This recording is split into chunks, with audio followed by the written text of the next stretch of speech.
Well, good morning, everyone. 6 a.m. on this Tuesday. Thanks so much for joining us here on Up with KREM this morning. I'm Channing Curtis.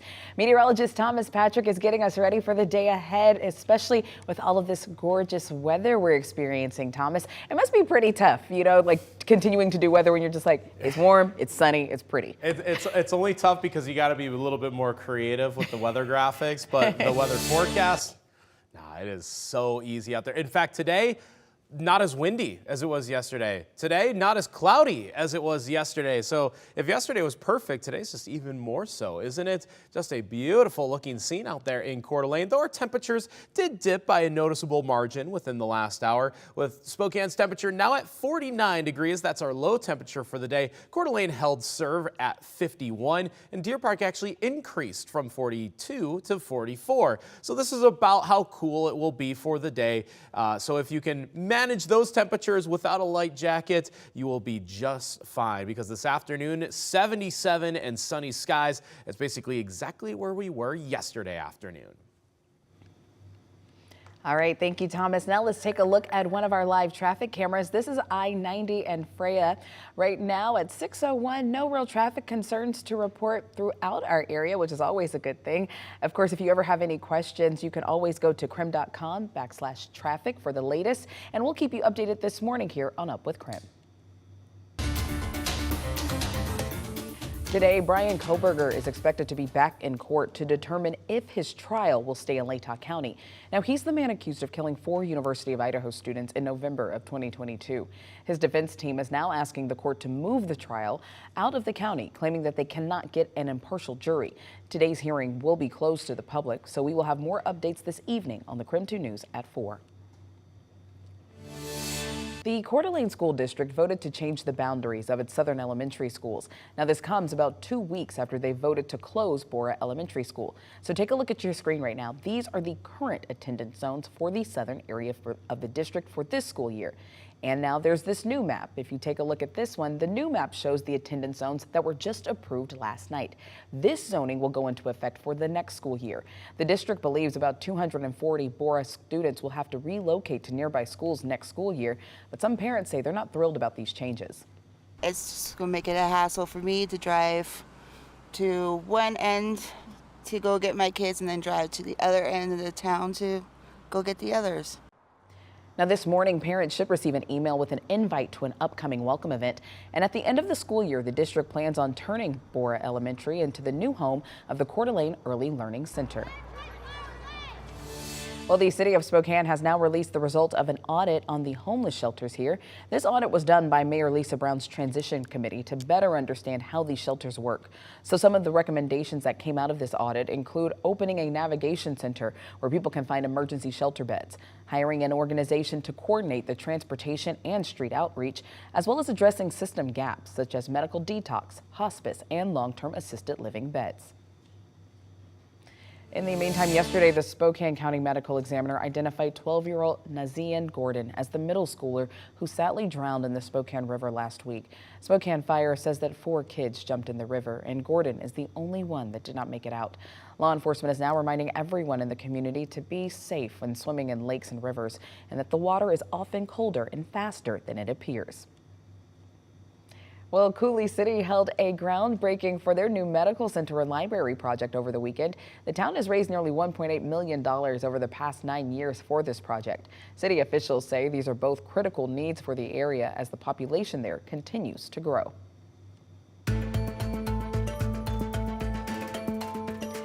In our ongoing Boomtown series, we track the growth and development here in the Inland Northwest. And today, that brings us back to the North-South Freeway, where a new phase of construction begins this week. So this morning, our Brandon T. Jones is joining us live near Upriver Drive this morning. So Brandon, you've been speaking with WashDOT officials for some time now. So what is next for this massive project?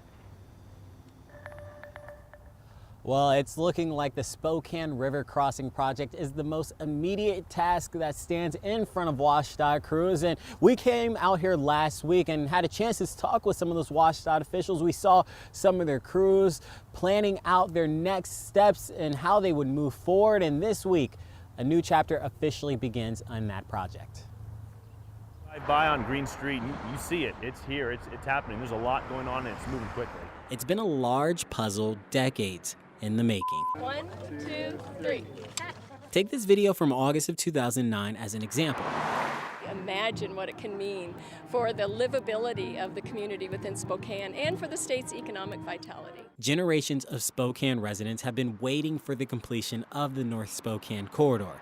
Now, with 7 miles completed, 3.5 left to go, that brings us to the river crossing project. Yeah, we're going to be drilling 100 feet into the ground underneath the river. Giant, modified cranes will be tasked with a huge portion of the work, planning cast and creating a foundation where beams will soon stand. And then put the rebar in, pour the concrete, wait for it to cure, and then they can remove the cast so that the structure is there in the river. It's a process that's expected to be completed by 2025. And by the time it's finished, the project will be the first newly built bridge going over the Spokane River in nearly 4 decades, bringing together another piece of the puzzle. Once this is done, it's going to connect those 2 sections, the one to the north of us I mentioned, north of the river, that continues on to Wellesley and Freya and ultimately 395.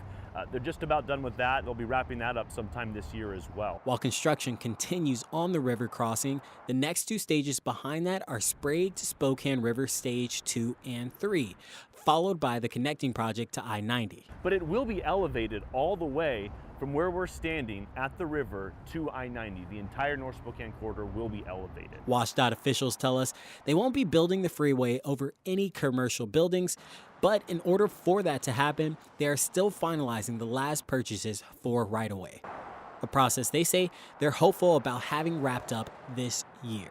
So there is light at the end of the tunnel. We're moving toward completing this project by 2030.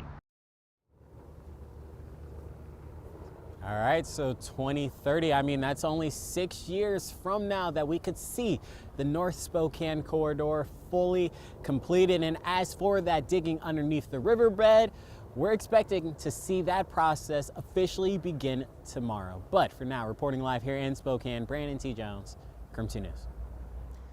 6:07, we take you to our outdoor weather center, enjoying a pleasant but a little bit cool of a morning out here. Current temperature at 49 degrees in Spokane. If you could brave these early morning hours without a jacket, then you'll be fine for the rest of the day. Others, you might just need that one layer, but realize that it will be in the 70s later today, and we have nothing but sunny skies. In fact, as I kind of move into the frame, you can tell that some sunshine is coming in between the trees off to my right here. We will get sunshine all day long today, and there's your expected high temperatures. 77 in Spokane, 73 in Coeur d'Alene, very similar to yesterday, just less cloud cover and less wind. But the wind is back later on in the week. In fact, notice this big temperature drop from Thursday and into Friday. That'll be a day where we see our cold front pass through, and it's going to give us some pretty windy conditions to work with. So coming up, I'm going to go into more detail over how strong those winds will be as those temperatures do take a noticeable dip before the weekend.